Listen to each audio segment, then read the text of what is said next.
associez-vous avec une crise? Pas bien. Pas bien. Comment tu vis ça? C'est difficile? Souvent, il s'en souvient pas, lui. Et du coup, vous, maman, comment associez-vous, quelle crainte associez-vous avec une crise? Moi, j'ai peur qu'il se blesse.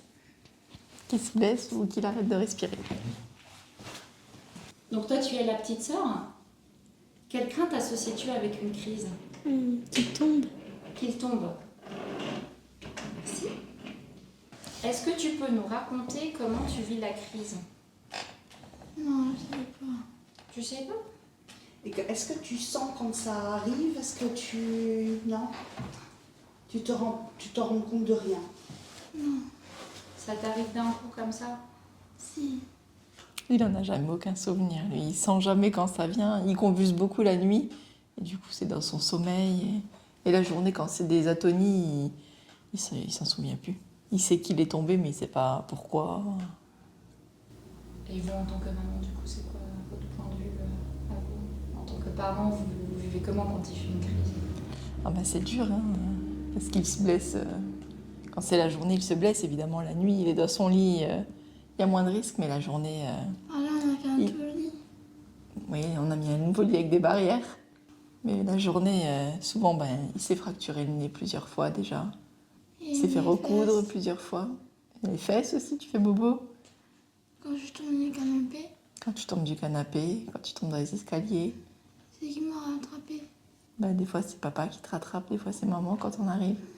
Puis on a été à l'hôpital. Et on va à l'hôpital. On a été à l'hôpital, oui. Pourquoi? Sûrement pour te recoudre ou pour aller voir le docteur. Pour aller voir le... On était faire de là-bas. Et on fait dodo à l'hôpital, oui. Ah, mais on avait pris la patrouille. Et on prend les jouets avec, oui. Ah oui, on avait pris le soigné de la patrouille. Ah oui, et puis on prend les DVD de la Patte Patrouille. Le tour. Le tout nouveau. Puis, Il est hémophile aussi. Il a une maladie du sang, donc quand il chute, en plus, il doit faire une injection pour son sang. Et du coup, la petite sœur, est-ce que toi, tu peux nous raconter comment toi, tu vis la crise quand ton frère, il en fait une? Qu'est-ce qui se passe dans ton corps? Quelles sont les émotions que tu ressens? Est-ce que tu as peur ou est-ce que tu as envie J'ai d'aider? peur. Tu as peur? Bon, elle sait appeler les pompiers maintenant. Waouh, c'est vrai? T'es courageuse, hein. Elle appelle papy ou mamie pour qu'ils viennent la chercher, pour que nous, on puisse partir à l'hôpital. Qu'est-ce que tu fais souvent quand Ayrton fait les crises qu'il est tombé? Tu vas lui chercher un doudou. Tu vas chercher un doudou, sa petite couverture. Elle lui ramène un doudou, sa toute douce en général, et puis après, elle nous laisse gérer. Elle va dans sa chambre. Quels sont pour vous les risques principaux d'une crise? Quels sont les risques principaux? Peut-être commencer par vous, comme ça c'est vraiment... Les risques principaux, c'est que la crise, elle dure, elle soit longue. Et puis, qu'il fasse un état de mal, qu'on soit obligé d'aller à l'hôpital. Non, des fois, on va à l'hôpital avec des jouets. T'aimes bien aller à l'hôpital? Oui. Il aime bien être à l'hôpital. On est ravis. Il est rassuré d'être à l'hôpital, je pense. Ah, mais on va regarder des fois. C'est un autre, ça n'est pas patrouille. La super patrouille.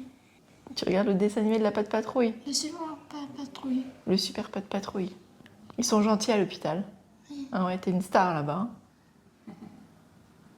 Oui. Comment l'épilepsie influence vos relations? Alors, dans mon entourage, tout le monde a l'habitude de la maladie, donc il n'y a pas de problème. Après, c'est le regard des gens dehors, C'est à côté. dans la rue, c'est Non, plus... c'est à côté. Juste Dans les magasins, c'est plus difficile. Il y a des jours où on s'en fout, puis il y a des jours où on voudrait répondre aux gens. Oui. Mais c'est comme ça, c'est le quotidien. Une fois, c'est même arrivé dans un magasin, il marchait devant et il a fait une crise, il est tombé, il a convulsé. Et le temps que mon mari arrive, il y a une dame, elle ne l'a pas contourné, elle l'a enjambé. D'accord. Il était en train de convulser, elle l'a enjambé. Et là, on se dit, mais quand même. Et là, c'est dur, j'imagine, Ouais. pour vous de pouvoir garder votre calme, Ouais. de pas... Oui, ça fait beaucoup à gérer. Ouais, Si vous ouais. devez On a gérer- envie de lancer des insultes quand même. On ne demande pas aux gens de s'arrêter et de regarder, mais on le contourne au moins, mais l'enjamber quand même, il dit quand même. Et toi, ma puce, est-ce que ça t'impacte dans tes relations, le fait que ton petit frère fasse des crises comme ça? Non. Tes copines, ils t'ont jamais rien dit. Elles sont gentilles, tes copines avec Ayrton. Du coup, les copines, parler. tout le monde est au courant. T'en parles autour de toi? Comment ça se passe? Pas trop? Non? Raconte-moi d'abord, avec tes copines, tu ne faut pas faire ça. T'arrives Ayrton, faut pas à parler un petit peu à tes copines, tu leur racontes? Non. Non? C'est parce que t'as pas envie ou J'ai parce pas que envie. t'as pas envie? Tu veux garder ça pour toi? C'est ça? Ouais. C'est ta vie à la maison. T'as pas envie de partager ça? Non. Non, d'accord.